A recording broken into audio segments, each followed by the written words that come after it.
मेरी 15 साल की बेटा जब अपनी पूरी ताकत लगाया तो मैं उसी टाइम रोने लग गई। हेलो दोस्तों, आप लोगों की स्वागत है सपना भाभी की कहानी में। मेरी नाम किरण कुमारी है। मेरी उम्र लगभग अभी 40 साल होने ही वाली है। मेरा एक 15 साल का बेटा है। मेरे पति बाहर में एक प्राइवेट कंपनी में जॉब करते हैं। मैं यहाँ पर अपने बेटे की पढ़ाई एवं खेती बाड़ी की सारी कामकाज कर लेती हूँ। मेरा बेटा अभी इंटर का एग्जाम देने वाला है इस साल, इसीलिए मैं उसे बोलता हूँ कि सिर्फ अपनी तुम पढ़ाई करते रहो। जब मैं उसके पास जाती हूँ तब मुझे वह गौर से दिखने लग जाता है, जैसे कि उसे मुझसे प्यार हो गई है। यह सब मैं देख देकर मन ही मन मुस्कुरा रही थी। मेरा बेटा यह सब मेरे साथ कैसे कर सकता है? फिर एक दिन जब वह नहाने के लिए जा रहा था, फिर मैं सोची कि जरा इसे हमें आज चुप कर देखती हूँ कि इतना देर तक यह अंदर करता क्या है। फिर मैं अपने घर के पीछे जाकर खिड़की के ऊपर चढ़ जाती हूँ। फिर मैं देखती हूँ कि मेरा बेटा तो अपने हाथ से ही अपनी सुकून की प्राप्ति कर रहा है।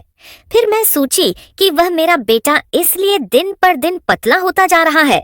वह तो सारा अपना खाना पीना नहाते टाइम निकाल देता है, भला कैसे वह उसकी मोटी हो।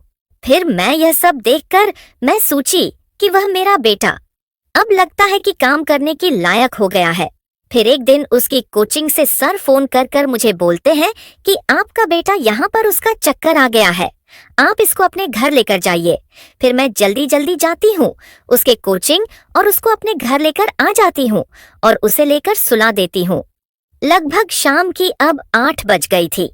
हमें भी खाकर सोने ही वाली थी। तभी मैं सोची कि अपने बेटे को अकेले भला मैं कैसे छोड़ सकती हूँ। फिर मैं उसके बगल में जाकर सो जाती हूँ।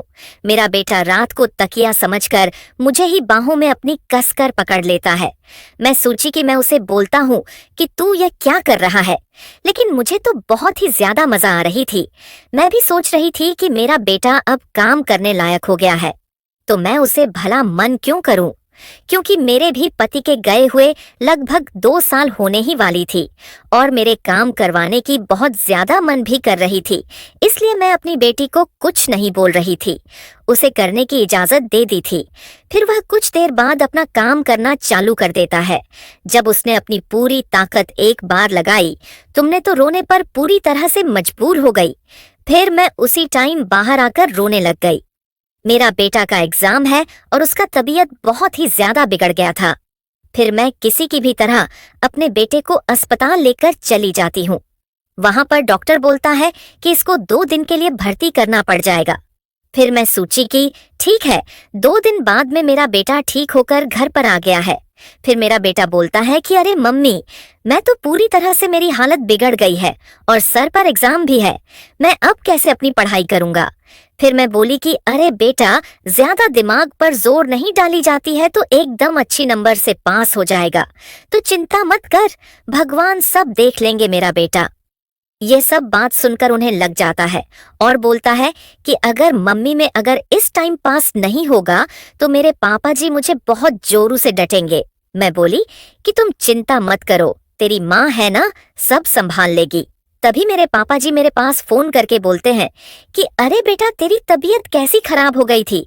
मैं बोलता हूँ कि अरे पापा, क्या बताऊं आपसे, ये सब रात भर जागने के कारण हो जाती है। तभी मेरे पापा बोलते हैं ज्यादा चिंता नहीं तो तेरी तबीयत और ज्यादा खराब हो जाएगी। तभी मेरी मम्मी बोलती है कि ठीक है जी, अब रखती हूँ फोन,